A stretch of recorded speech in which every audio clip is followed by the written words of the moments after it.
ओम शांति। आज की वाणी है 5/5/2021 की वाणी।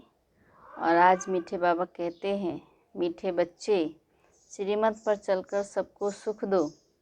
आसुरी मत पर दुख देते आए, अब सुख दो, सुख लो। प्रश्न पूछ रहे हैं बाबा, बुद्धिमान बच्चे किस राज को समझने के कारण उच्च पद पाने का पुरुषार्थ करते हैं? उत्तर में बाबा ने कहा, वे समझते हैं कि यह दुख और सुख, हार और जीत का खेल है। अभी आधा कल्प सुख का खेल चलने वाला है, वहाँ किसी भी प्रकार का दुख नहीं होगा। अब नई राजधानी आने वाली है, उसके लिए बाप अपना परम धाम छोड़कर हम बच्चों को पढ़ाने आए हैं। अब पुरुषार्थ कर उच्च पद लेना ही है। आज का गीत है, बदल जाए दुनिया ना बदलेंगे हम। ओम शांति। मीठे मीठे बच्चों ने अर्थ समझा। यहाँ कोई कसम खाने की दरकार नहीं है। यह तो आत्मा में समझ चाहिए।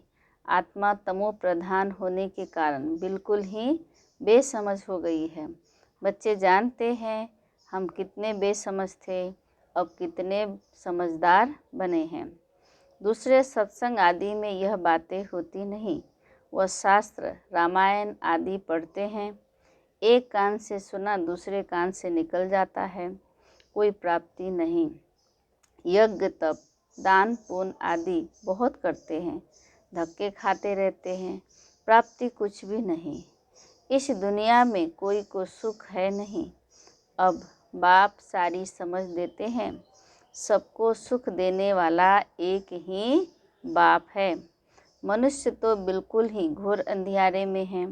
भक्ति मार्ग वाले भी याद करते रहते हैं, कहते हैं, हे दुखहर्ता सुख करता, हे सद्गति दाता। देखो दुनिया में क्या लगा पड़ा है, सबको दुख ही रहता है, दुख लगा ही रहता है। जो भी मनुष्य मात्र हैं, किसको भी यह पता नहीं है कि बाप कौन है, बाप से क्या वर्षा मिलता है। बेहद के बाप को जानते ही नहीं, धक्के खाते रहते हैं शांति के लिए। अब यह किसने कहा कि मन की शांति चाहिए? आत्मा कहती है, यह भी मनुष्य नहीं जानते हैं। देह अभिमान है ना। साधु संत आदि सब दुखी हैं, सब शांति चाहते हैं। बीमारी आदि तो साधु संतों को भी होती है, एक्सीडेंट होते हैं। दुनिया में दुख के सिवाय और कुछ तो है नहीं। अभी तुम बुद्धिमान बने हो, बाप ने समझाया है। ड्रामा के अंदर नई दुनिया और पुरानी दुनिया, सुख और दुख का खेल बना हुआ है। बाप ने तुम्हारी बुद्धि का ताला खोला है और सब मनुष्य मात्र की बुद्धि को गोदरेज का ताला लगा हुआ है। बिल्कुल ही तमो प्रधान बुद्धि है। तो बाबा कहते, तुम बच्चे नंबरवार पुरुषार्थ अनुसार जानते हो कि बरोबर बेहद का बाप मिला है। वह हमको सृष्टि के आदि मध्य अंत का राज सुनाते हैं कि यह खेल कैसे बना हुआ है। जब सुख होता है तब दुख का नाम नहीं होता। तुम बच्चों की बुद्धि में है कि हम बाप से सुख शांति संपत्ति का वर्षा ले रहे हैं। सतयुग से लेकर त्रेता अंत तक कोई दुख नहीं होगा। अब तुम रोशनी में हो, तुम पुरुषार्थ कर रहे हो अपनी राजधानी में 1-2 से उच्च पद पाए। यह स्कूल है बेहद का बाप पढ़ाते हैं। तुम जानते हो कि वो हमारा मोस्ट बिलोव्ड बाप है, जिसकी अपरम अपार महिमा है। वह ऊंचे ते उच्च बाप श्रीमत देते हैं। बाकी सब मनुष्य मात्र आसुरी मत पर 1-2 को दुख ही देते रहते हैं। तो बाबा कहते, तुम्हें श्रीमत पर सबको सुख देना है। यह ड्रामा में हम एक्टर्स हैं, यह कोई भी नहीं जानते। तुम बच्चे अब समझते हो कि इस ड्रामा में भारतवासी ही ऑलराउंडर पार्ट है, भारतवासियों का ही ऑलराउंडर पार्ट है। आगे तो तुम कुछ भी नहीं जानते थे, अब तो मूल वतन से लेकर सूक्ष्म वतन, स्थूल वतन सबको तुम जान गए हो। तुमको सच्चा ज्ञान है। परम पिता परमात्मा हमको इन द्वारा पढ़ा रहे हैं। बाबा हमको त्रिलोक का सारा ज्ञान दे रहे हैं। यह ही कांटों का जंगल। बच्चे जानते हैं कि अभी हम कांटों से फूल अर्थात मनुष्य से देवता बनते हैं। यहाँ तो छोटे बड़े सब दुख देते हैं। गर्भ में माता को बच्चे दुख देते हैं। यह बहुत ही छी पुरानी दुनिया है। इस सृष्टि चक्र को कोई भी नहीं जानते। हम कहाँ से आए हैं, कितने जन्म लिए, फिर कहाँ जाना है, कुछ भी नहीं जानते। बेहद का बाप अर्थात सब सीताओं का एक राम वह निराकार है। तुम सभी सीताएं हो। बाप है ब्राइड ग्रूम। एक साजन की सब सजनियाँ भक्तियाँ हैं। जो भी सीताएं हैं सब रावण की जेल में फंस शोक वाटिका में आ गई है। सारी दुनिया के सब मनुष्य मात्र एक भगवान को याद करते हैं। भक्तों का रक्षक भगवान को कहते हैं। तुम सब अभी ब्रह्मा मुखवंशावली ब्राह्मण हो। ब्राह्मण जानते हैं कि हमको शिव बाबा पढ़ा रहे हैं। बाबा से वर्षा जरूर मिलता है। शिव बाबा है स्वर्ग का रचयिता। स्वर्ग कहो अथवा देवी राजधानी कहो, यह स्वर्ग की राजधानी है ना। लक्ष्मी नारायण स्वर्ग के मालिक है। यह भी अभी तुम समझते हो। यहाँ जब सतयुग था तो लक्ष्मी नारायण का राज्य था। अभी है कलयुग। मनुष्य तो बेचारे घोर अंधियारे में होने के कारण कुछ भी नहीं जानते कि अभी कलयुग का अंत है। विनाश सामने खड़ा है। तुम सब सीताओं का सद्गति दाता एक राम है। सीताएं सब दुर्गति में हैं, परंतु यह कोई समझते थोड़े ही है कि हम दुर्गति में हैं। अपने साहूकारी का ही नशा है। कहते हैं हमको इतने मकान हैं, इतना धन है, इतने महल हैं। किसको पता नहीं कि दुख की दुनिया अब बदलनी है। मौत सामने खड़ा है। सब बाबा ने कहा मिट्टी में मिल जाना है। यह जो कुछ भी पुरानी दुनिया में देखते हो विनाश हो जाएगा। विनाश के लिए पूरी तैयारियां हो रही है। वही महाभारत लड़ाई है, वही गीता का भगवान है। परंतु बाप की बायोग्राफी में बच्चे का नाम डाल दिया है। अब शिव बाबा तुमको राजयोग सिखा रहे हैं। बड़े ते बड़ी भूल ही यह है जो भगवान का नाम गुम कर दिया है। तुम बच्चे जानते हो हमको कोई मनुष्य साधु संत आदि नहीं पढ़ाते हैं। शिव बाबा हमको पढ़ाते हैं। वह बाप भी है, टीचर भी है, सतगुरु भी है, सब कुछ है। यह तो नहीं भूलना चाहिए ना। तो बाप कहते हैं हमारे सब बच्चे हैं, परंतु सभी को थोड़े ही पढ़ाएंगे। बाप कहते हैं हम भारतवासियों को फिर से राजयोग सिखाने आए हैं। भारतवासी स्वर्गवासी थे, हीरे मिसल थे, अब कौड़ी मिसल बन पड़े हैं। घर में कितनी अशांति है। कहते हैं बाबा हमको क्रोध आता है, बच्चों को मारना पड़ता है, डर लगता है। हमने 5 विकार शिव बाबा को दान दे दिया है, फिर हम यह क्यों करते हैं। तो बाप समझाते हैं इस समय सभी पर 5 विकारों का ग्रहण लगा हुआ है। देह अभिमान का भूत आने से फिर सब भूत लग जाते हैं। अब बाप कहते हैं देही अभिमानी बनो। अभी तुमको समझ मिली है। सतयुग में भी हम आत्म अभिमानी थे। समझते हैं आत्मा का यह शरीर अब पुराना हुआ है, आयु पूरी हुई है, इसलिए यह शरीर छोड़ अब नया लेना है। जैसे सर्प का मिसाल, सर्प की एक खाल पुरानी होती है तो फिर दूसरी नई ले लेते हैं। यह दृष्टांत है सतयुग के लिए। वहाँ तुम ऐसे ही शरीर छोड़ते हो, दुख की कोई बात ही नहीं रहती। यहाँ कितना दुख होता है, रोना पीटना आदि रहता है। अब तुम बच्चे जानते हो कि यह पुरानी खाल है, यहाँ कोई नई खाल नहीं मिलनी है। यह अंतिम पुरानी जुत्ती है। अभी तुम उनसे तंग हो गए हो। वहाँ तो खुशी से एक शरीर छोड़ दूसरा लेते हैं। इन बातों को भी तुम समझते हो। यहाँ कितने बाबा ने कहा, यहाँ कितने नए आते हैं, समझते थोड़े ही है। 2-4 रोज़ यहाँ से समझ कर जाते हैं और फिर भूल जाते हैं।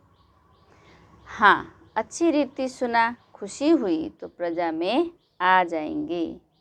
प्रजा भी तो ढेर बननी है ना। यह है ईश्वर का दर अथवा घर।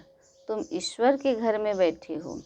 परम पिता अपना परम धाम छोड़कर यहाँ साधारण तन में आकर बैठा है।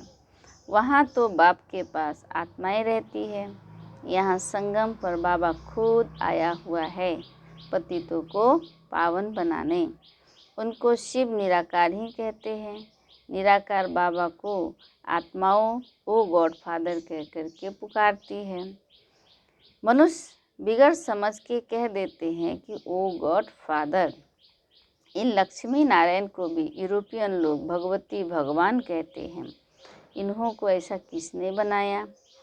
इन देवताओं को कहते हैं कि आप सर्वगुण संपन्न 16 कला संपूर्ण हो। फिर खुद को क्या कहते हैं? यह नहीं जानते कि यह भी मनुष्य हैं। भारत में ही राज्य करके गए हैं। उनके आगे जाकर महिमा गाते हैं। अपने को नीच पापी कहते रहते हैं। फिर बाबा ने कहा, कृष्ण के मंदिर में भी जाकर के महिमा करेंगे। शिव की यह महिमा नहीं करेंगे, उनकी महिमा अलग है। अक्सर करके शिव के पास जाते हैं तो कहते हैं भर दो झोली। फिर कह देते हैं वह भांग भी पीने वाला है, धतूरा खाने वाला है। बाबा कहते अरे वहाँ भांग धतूरा कहाँ से आई? कुछ भी समझ नहीं, मांगते रहते हैं। पति चाहिए, यह चाहिए, वह चाहिए। दीपमाला पर भी लक्ष्मी का आह्वान करते हैं। वह है कौन यह किसको भी पता नहीं है। 8-10 भुजाएं कभी होती है क्या? यह चतुर्भुज रूप दिखाते हैं क्योंकि प्रवृत्ति मार्ग है। उनका नाम विष्णु रख दिया है। बाबा कहते लक्ष्मी नारायण तो सतयुग में रहते हैं। मनुष्य को यह पता नहीं कि विष्णु के 2 रूप लक्ष्मी नारायण द्वारा पालना होती है। चित्रों में लक्ष्मी को 4 भुजाएं दे देते हैं। 4 भुजा वाले को बच्चा होगा तो उनको भी 4 भुजा होनी चाहिए। कुछ भी समझते नहीं हैं। तुम अभी समझते हो। बाबा जब तक नहीं आए थे तब तक हम कुछ भी नहीं जानते थे। अभी सारे विश्व के आदि मध्य अंत को जान गए हैं। बाप आकर के पतित दुनिया को पावन बनाते हैं, बुलाते भी हैं, हे पतित पावन आओ। अब परमात्मा कैसे आए, कैसे आकर के पतितों को पावन बनाए? तो बाप कहते हैं 5000 बरस पहले हमने देवी स्वराज्य बनाया था। फिर तुमने 84 जन्म कैसे लिए? यह समझ आगे तुम्हारी बुद्धि में बिल्कुल नहीं थी। इस ब्रह्मा को भी पता नहीं था। राधे कृष्ण लक्ष्मी नारायण की पूजा करते थे, परंतु यह भी पता नहीं कि राधे कृष्ण ही स्वयंवर के बाद लक्ष्मी नारायण बने हैं। इसलिए प्रिंसेस राधे प्रिंस कृष्ण कहा जाता है। स्वयंवर के बाद महाराजा महारानी बनते हैं। यह जो खुद बन रहे हैं उनको भी पता नहीं था। भल कोई को दीदार भी होता है, परंतु कुछ भी समझते नहीं। फिर भी भक्तों की भावना अल्पकाल के लिए पूरी करने बाबा कहते मैं साक्षात्कार कराता हूँ। यहाँ तो ध्यान दीदार की बात ही नहीं। बाप तो समझाते हैं कि साक्षात्कार में माया प्रवेश कर लेगी तो तुम पद भ्रष्ट हो पड़ेंगे। बहुत आकर के कहते हैं कि कि बाबा हमको शिव बाबा का साक्षात्कार हो। बाबा कहते अरे तुमको समझाया जाता है। क्या समझाया जाता है? फायरफ्लाई कितना छोटा होता है, आँखों से देखा जाता है। आत्मा तो उससे भी बिंदी है, छोटी बिंदी है। जैसे आत्मा है वैसे ही परमात्मा का रूप है। बाबा कहते साक्षात्कार भी होगा तो उसी छोटी बिंदी का होगा। यह तो छोटी सी बिंदी है जो भ्रिकुटी के बीच में रहती है। आत्मा का साक्षात्कार हो तो भी समझेंगे कुछ भी नहीं। तो बाबा कहते तुम बच्चे जानते हो कि अभी हम शिव बाबा की संतान हैं। सब ब्रह्मा कुमार कुमारियाँ शिव बाबा से वर्षा ले रहे हैं।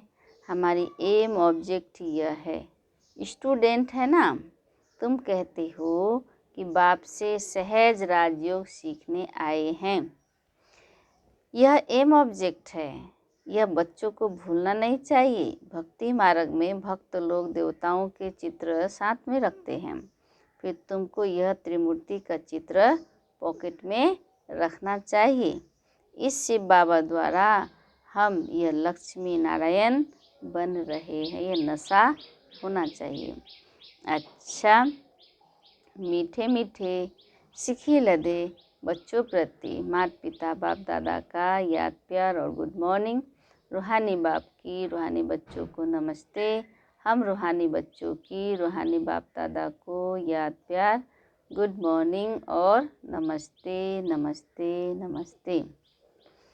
अच्छा, धारणा के लिए मुख्य सार। शिव बाबा कहते हैं शिव बाबा को विकारों का दान देकर फिर कभी भी वापस नहीं लेना है। देह अभिमान के भूत से बचना है।